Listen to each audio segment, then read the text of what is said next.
So quick, I was jacking for we know I'm rolling a zip from stamps in the project to hitting these licks. Driving at 5 in the morning and shit. I had money to blow and these demons to feed. Life was a What is up, ladies and gentlemen? It is Dub Did It, and I want to welcome you to the I Am Dub Did It podcast, where we talk about what I want to talk about when I want to talk about it, and hopefully you enjoy and participate in the conversation.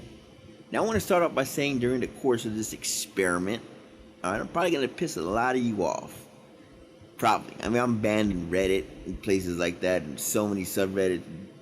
It's crazy, all right? My opinions are generally unpopular, but the truth.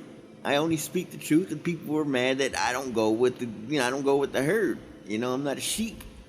I take a look at the world and I call it how I see it. You know what I mean? And I'm gonna tell you, it's not my goal to piss you people off. I mean, you guys are my subscribers, viewers, whatever you want to call it. But it's like this: if you don't like what I got to say, debate you. I don't care. My goal is not to change your way of thinking, but just to simply entertain you guys with my way of thinking. My way of thinking is not the norm. Now, most of you guys know me from, my videos and whip and work and shit like that. Now, this isn't that. I've talked all I can about that particular topic. And if you got any questions on that, well, go ahead and take a look at the videos on the YouTube channel. You know what I mean? On this show, we talk about everything, which may include topics on whip and work. But today, ladies and gentlemen, we're talking about whip and work. No, not whip and work, but I'm gonna tell you guys about how just how I got into the game, man. Like it wasn't supposed to be. From a young age, I did know I want to be a hustler. You know what I mean? I knew from a very early age, but not from a young age. All right, because look, when I was a kid, and I'm talking maybe 3 or 4 years old, my dad, God rest his soul, used to smoke a little bit of weed, or dirt, as he called it.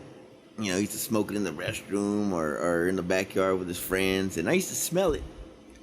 And somebody tell me how I knew the difference between weed smoke and cigarette smoke. Even more than that, I knew that dirt, weed, was illegal. And I'm talking, this is, I'm age 3 or 4, right? I knew Mary Jane was bad. And I remember waking up one night. I had fallen asleep in the living room, which was something that I always found comforting. And did I have my own room? Shit, I don't even remember if I had my own room back then. I don't know. Anyways, I think I did. Anyways, I remember waking up in the middle of the night and smelling the tweeds. Laying there, just watching the TV. It's on mute, but I'm watching it anyways. And my dad's out there talking with his buddy Ralph. May he rest in peace. Ralph, funniest dude I ever knew. And anyways, as they're out there doing what they're doing, I had this little toy police car, right? Doors opened up, lit up, everything. And whenever you would press down on the wheels, it let off a little siren sound and the lights would go off. And yeah, it was pretty cool, man. And man, I remember smelling this weed, and I hit the button, setting off the sirens and the lights, and I'm hoping in my little 4-year-old head that this scares my dad and his friend off, or that they put out the weed and quit breaking the law. God damn it. I don't know. I remember finding bags of weed here and there, whatever. I knew this was my dad's stuff, and I knew not to mess with it. And I was never interested in it. I was never intrigued by it. I always thought that drugs were bad, Well, around the same time, maybe a year or so later, we had moved into the projects. And I remember it was nighttime. I was, I'm guessing it was 9 or 10 o'clock. I don't know. What do I know? I was a kid. And I remember seeing the police lights outside, just bright, like literally right outside our window. And I ran out the window, wanted to see what was going on. And I'm seeing them arrest this dude. If I had to guess his name, I would say it was Pedro. I never forget the dude's face, man. He was, small dude, maybe in his 40s, dark, typical 80s stash. And he had this sad face on him. I mean, he wasn't putting up no resistance, nothing like that. I don't know what he was doing. I don't know what was going on. All I know is sitting there watching TV. Next thing you know, cops are literally parked on our little lawn area. And the dude's face, man, that sad face, I never forget it. He looked like he had been defeated. Not that he was caught, but like, I don't know, man. I mean, I was a kid, looking at this dude, and he looked like he had just hit a rock bottom. Like, he looked like the saddest man on the face of the earth. And I don't know, that always stuck with me for some reason. But anyways, the next day, I'm outside being an explorer, hoping the police left some kind of bullets or a gun behind. Shit, that sounds terrible. But anyway, so I go outside where I saw the action going down, and lo and behold, I found something. Something strange. But something that I knew was not good and that I shouldn't touch. I found a syringe. Now, my dad wasn't into hard drugs or anything like that at the time, right? My dad was a hard-working man. He smoked his weed, drank his beer, whatever the case. But based off of what happened the night before, I'm putting two and two together, and I'm thinking, no, Pedro must have dropped the shit. And I knew what it was. I don't know how. I don't think that I knew that it was used for drugs or how it was used, but I knew that it was some sort of paraphernalia. So I ran inside as fast as I could. Told my mom, there's something outside. You need to see it. And she ran outside with me. She asked, did he touch it? I said, no, Mom. So she goes inside and she gets this piece of cardboard and she kind of scoops it up and she says, if you ever see one of these, don't touch it. I wish I would have listened to her 20-something odd years later. And, but I already knew this at the time. I knew not to touch it. I knew it was something bad. Because I knew what a shot was. I had been to the doctor. I got booster shots and things like that. And I knew this wasn't inside a doctor's office. So, I don't know, man. It was weird, man. Maybe I was a user in my past life. Had I not known what it was, I probably would have picked it up and used it at a dart or something. And, at this point, so early in life, I'm pretty much traumatized by drugs. Not traumatized, but, for a damn near toddler, I already knew a lot about drugs. More than your average 4-year-old should know. You know what I mean?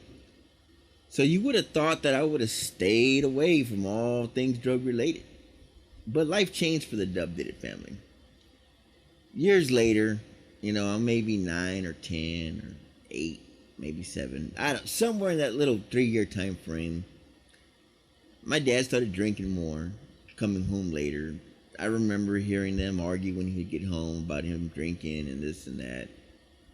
And I remember one night, it was maybe 2 in the morning, I'm woken up by them arguing. They wouldn't scream at each other, they would just argue. And I heard my dad tell my mom he did some cane coke. You know what I'm saying? At his second job. Because like I said, no matter what, my dad, he was a hard-working man. And anyways, hearing this, I remember my heart breaking. At this age, I most definitely knew what cane coke was. And hearing that from my dad, it shook my world up. And things pretty much got worse from there. It was a dark point in my family's history. My dad would then start to come home later and later. Sometimes he'd go MIA for a day or two, leaving us all worried about where he was or something happened to him. And then, it just goes on like that for a while. Off and on. I mean, like I said, for the most part, my childhood was normal and I got a lot of happy memories. But there were a few times when stuff like this would happen. They just became a little bit more frequent during this time. But I'm maybe 12 years old or so, and I remember finding what I believed to be was cocaine. It was hidden off to the side of the porch, crammed in this little hole, and it was a white piece of paper. And in that white piece of paper, there was that white powdery substance in there. And I remember finding it, giving it to my mom. I knew it was my dad's, and took it from me, and she was mad. I guess she was more mad that I had this in my hand, and it was cocaine. And when my dad came home, she confronted him, and I remember the look on my dad's face. He was distraught. He was hurt. He looked like Pedro, like he had hit the lowest point, defeated. And I guess because keep it together. I guess because he knew that he hurt us. And he said, quote, "Later on, I want to talk to you about what you did find and when you didn't find." And I didn't really understand what he meant. But, we weren't like we were a close family, but we weren't into like that. We weren't the TV family where we sat around and have family discussion time about serious issues or anything like that. Maybe we should have. I don't know. But, hours went by and he never got the courage to do so. He didn't get the courage to bring it up. I understood. Like I said, I wasn't comfortable with, opening up and stuff like that. And I still don't like that kind of stuff. You know what I mean? But anyway, so I guess it turns out that what I found wasn't cocaine, but it was baking soda. Baking soda that he was using to make crack. How did I know he was making crack with it? Well, when I started finding burnt spoons with residue on them, I kind of put two and two together. Like I said, I'm 12 years old. I had been listening to rap music and all that, so I knew what baking soda and cocaine was, and I knew what burnt spoons were. You know what I mean? And when I found it, I was hurt. But at this point in time, what else? Now, I don't want y'all to think my dad was a crackhead. He was never that. He, for the most part, did everything a good dad does. We had everything we needed. Pretty much everything we wanted. We had video games, toys, and clothes. And we had my dad had a good job. He had two jobs, like I mentioned. We'd go on vacations. We'd go to the movies. He'd spend time with us. We'd have our weekend barbecues every weekend. We'd go out to eat on Friday nights. Holiday. I had him, for the most part, a good upbringing. He was a good father from the hours of 6 a.m. to 12 a.m. when we were home asleep, the day was done, he'd go to his buddy's house who lived a couple houses down, and they would smoke and drink and do whatever they did, and he'd come home with his Taco Bell, watch TV, and I guess go to sleep. I don't know. I'd fall asleep. But the point is I hated drugs at this point. I didn't like them. I knew all I needed to know about them, and I just didn't want anything to do with it. Now, like I said, this was a dark point in my family's life, but things got worse. My dad did eventually hit rock bottom, and I don't really want to go into that, but during that period, I began to wonder about crack stuff. From what I had seen in the movies and heard in the music, people made money off this shit. Rappers were balling, and it was glorified on TV and the media. So me, as a little 12, 13-year-old kid, whatever, I'd find all these spoons, right? And I would try to scrape enough residue off of them to make a little rock. I was going to go and try to sell it. But of course, it's a stupid idea. It didn't work. And speaking of things not working, well, around this time, my parents, they split up. They didn't get a divorce or technically, or legally separate, but we moved back to my grandmama's house, my childhood home. And here, I guess we just kind of rebelled. You know what I mean? I started smoking weed and just acting up in school, being a little thug. And, I changed during that time. I had become unafraid and numb to getting in trouble. And also around this time, I had really, really gotten into the gang thing. So by the time my parents got back together, I was somebody else, The damage had been done, I'm already hardened by all this stuff that I went through. And I'm acting out. You know what I mean? So, being that I had now had all this experience with drugs, and I wasn't afraid to get in trouble, at least with my parents, I was now interested in selling drugs. Past that little experiment of scraping spoons or whatever, I was now at a point in my life where I realized that I'm old enough to make my own decisions, good or bad, and I decided that I wanted to sell drugs. Not crack, though, alright? I didn't really know where to get. I didn't really know much about crack outside of, what little experience I had in music. But like I mentioned, I had been smoking weed. And I knew where to get weed from, and I knew a lot of people that smoked weed. So I started to sell it. In school, out of school, and I got pretty good at it. But even when I was a weed dealer, my nature wasn't that of a weed dealer. You know what I mean? Like, I was aggressive and kind of mean when it came to dealing with customers.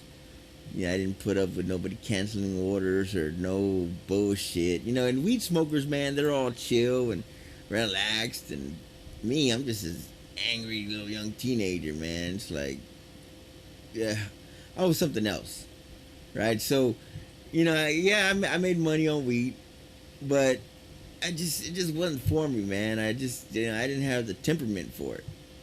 Unlike my brother, my brother's a pothead, and he's a perfect weed salesman, man. He's chill, relaxed, and all his customers, they love him. Me, I was the bad one, the one they didn't want to deal with, because I was an asshole. But anyways, man, so I sold weed off and on for a while. I got older, started having kids. I'm like 16, 17. I'm feeling like an adult. And, at home, my parents, they were back to the arguing and stuff like that. So, I decided, what, screw it, I'm going to move out. And at 16, was I 16? Yeah, I think it was 16. I had moved in with my kid's mom. My girlfriend who got pregnant. And, just kept selling weed. And working. I did work. Working with my dad, actually. So I was doing both. I was trying to do the family man thing. I just had a problem with cheating. I cheated. After 5 years, that little family didn't work out. We broke up. Tried to start over again. That family didn't work out after 4 years because I kept cheating. But it was while I was with this girl, my second kid's mom, that I had my first startup with selling dope. Now, when I met her, she was already, messing around with it a little bit. Her mom and her dad, they, sold big dope. Well, not big, but to me, at that time, it was big dope.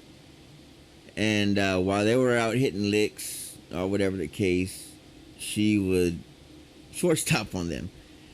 Yeah, they would go to the house looking for them, and she would serve them her work, and she would keep the money. You know what I mean? So she kind of put me on the game a little bit. I was like, oh, wow, that's cool, So it really is that easy.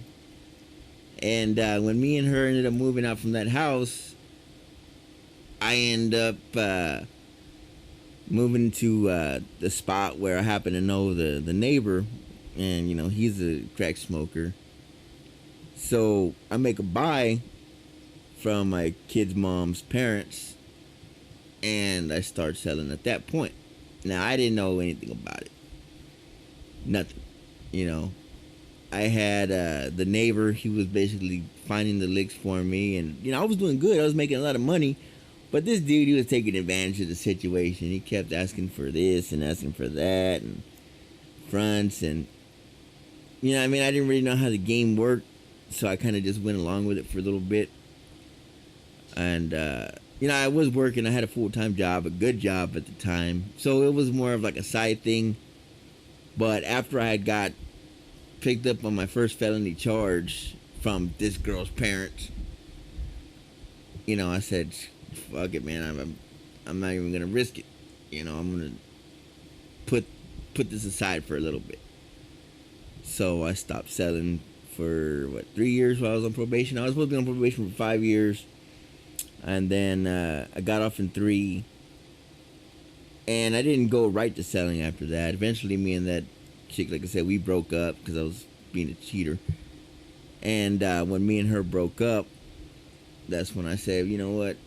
Fuck it. I'm gonna go after my childhood dream of being a big time dope dealer. And sure enough, man, when me and her broke up, I went bought my first little baggie of heroin, put that up my nose, and got my last check, went and bought a quarter of some hard, and the rest is history. You know what I mean? But I don't know, man. It cheers me out because with all that, I should have, with the way my life started, I should have been like a cop or something, which I did try to become. I did try to become a cop at one point, but they wouldn't take me in the police academy. Bastards. But nowadays, I've gone back to being that regular Joe. And with the experience I have, of course, I come on YouTube and, do podcasts talking about the game or whatever.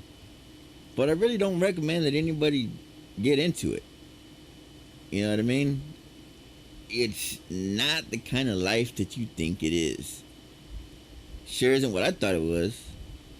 When these, back in the day, they used to glorify it and make it seem like, once you start selling, you're going to have a mansion and this and that and what, man, trust me. It don't go down like that very often. You know how, like, when you're in middle school, high school, whatever the case, you got dreams of being, Super Bowl MVP, top of the line NFL player, NBA player, right? So you play basketball, you get into sports, you focus, you work hard, you do everything that you're supposed to do. You might even go to college on a scholarship. But then you end up working at Kinko's, some shit. While somebody, 1,000 miles away makes it to the NBA that didn't do half the things you did. That's just the way it works. There's ghetto superstars that make it big, and then there's the rest. And you know what? Even more than that, there are a lot of people who just flat out fail. They end up going to prison soon after they start. They ain't had a chance to do shit with their money besides maybe go out to eat, put some gas. And they end up catching, getting caught up with, a couple ounces or whatever, or whatever. Something small. End up doing 10, 15 years. And that happens a lot. I know a lot of people that got sentenced for having just baby amounts of dope. And then I think about the kind of dope that I would have, and it wasn't like super kingpin amounts, but I would have been put away for a long time. You know what I mean? Especially had they been running some sort of undercover sting operation on me. Shit, man, they would have got me for, because when they do that, man, they're adding everything up. You know what I mean? You can sell them a dime at a time, but they're saving it. So by the time, they take you to trial or they drop charges on you, oh, well, he sold us exactly 4.7 kilos of crack cocaine. Like, what? I sold y'all motherfuckers a dime at a time. So, again, like I said, I don't recommend doing it. You know what I mean? Out of all the years that I did it, though, I got nothing to show for it now. You know, it was like it was a big blank space in life. You know, and that's my experience. I mean, there might be people out there who are smarter with their money, save their money, invested their money. But, you know, I know a lot of people just like me, you know, who thought the money was going to last forever. You know, we didn't save enough. We didn't plan for the exit of the game. And we got caught off guard when we left the game. Me, I had double trouble because when I left the game, I had a bad heroin habit. And that just goes hand in hand with it, I guess, you know, because, I mean, think about it. You're around drugs the whole time. You're around users of drugs the whole time. You know, you're likely to get tempted. See what all the fuss is about. You either start doing your own shit or you attach yourself to something else. And for me, the H, man, that helped me cope with the lifestyle because it was stressful as hell, man. I mean, shit, dealing with customers like that, man, day in and day out, just dealing with stupid shit. You'll need something to calm you down. And me, I was never a fan of weed. You know what I mean? Smoking weed didn't do much for me at all. It made me paranoid, confused, lost. But I recommend. I don't even. You know what? I don't even recommend that people go to college nowadays. All right. You don't got to sell drugs. You don't got to go to college. Learn a trade. Because the game just ain't worth it nowadays. Nowadays, there's just surveillance everywhere. You know, you're on YouTube, Facebook, Instagram, snitching on yourself. And don't even get me started on snitching. Snitching is in season. You know what I mean? It's too risky nowadays. You know, it wasn't like this back then. I mean, things were, you know, pretty rough back then. You know, I had the gang unit and them monitoring my Facebook and shit like that. But it's not like it is now. We weren't, man, just don't do it, all right? That's my advice. You know, I told you how I got into it, you know. Should have never been something that I did. But you know, that's just, you know, that's the hand that life dealt me. You know what I mean? Is it my fault? It's not my parents' fault. You know what I mean? Or maybe I never blame my parents for my choices. Because they raised me right. They raised me right. I knew right from wrong. You know, it wasn't so much of a do as I, how did they say it? Do as I say, not as I do sort of thing. You know, that's what it was. Fuck, man. Had I not been introduced to crack and shit like that from my dad, maybe I would have never been interested. There, I said it. But, fuck it, man. My dad was a good man. Maybe we should have sat around and had more talks. But we didn't. That's life. You know, but hell, I mean, look, crack dealing didn't fuck up my life. Using drugs fucked up my life. Alright? And that wasn't on me. I knew they were bad. You know what I mean? But me, I couldn't handle shit, you know, so I started using. Alright, so I'm not gonna blame dealing for ruining my life. That, you know, if anything, that helped me in that point in time. Because honestly, man, there isn't really much that I'm good at other than selling dope. And now that I'm not selling dope, I'm kind of, you know, struggling. But I'm choosing, now that I know, now that I have the experience, I'm choosing not to go that route. So listen to me. I have the experience. I'm passing it on to you guys. Don't do it. Don't fucking do it. All right? Anyways, y'all, this is the podcast, and I just wanted to go ahead and put this one out there because my YouTube fans, not fans, listen to me. I ain't got no goddamn fans. I don't think like that. You know what I mean? I'm a regular ass person. I'm not a celebrity. My YouTube listeners already know pretty much my story. All right, this is more for the new podcast market that I'm going to be going after. You know what I mean? And I don't know what I'm going to cover on future shows. I mean, there's a lot of stuff that I'm into. Politics, supernatural, religion, history, all that kind of stuff, conspiracies. That's the kind of stuff that I want to talk about. Movie, just a whole bunch of shit, man. I'm an interesting person, man. I'm not just Dub did it, the crack cook. You know what I mean? I'm an interesting guy, and I got my beliefs, and I believe in my beliefs very strong. And a lot of people don't like that because I don't change my beliefs based on the crowd's beliefs. You know what I mean? My beliefs are based on what I look at the world. I view the world how I see it, and I tell you how I tell it how it is.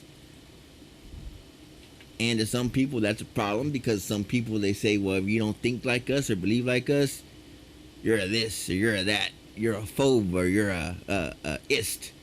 You know what I mean? And I'm none of those. All right, I'm just not with the bullshit. I go with the side of common sense.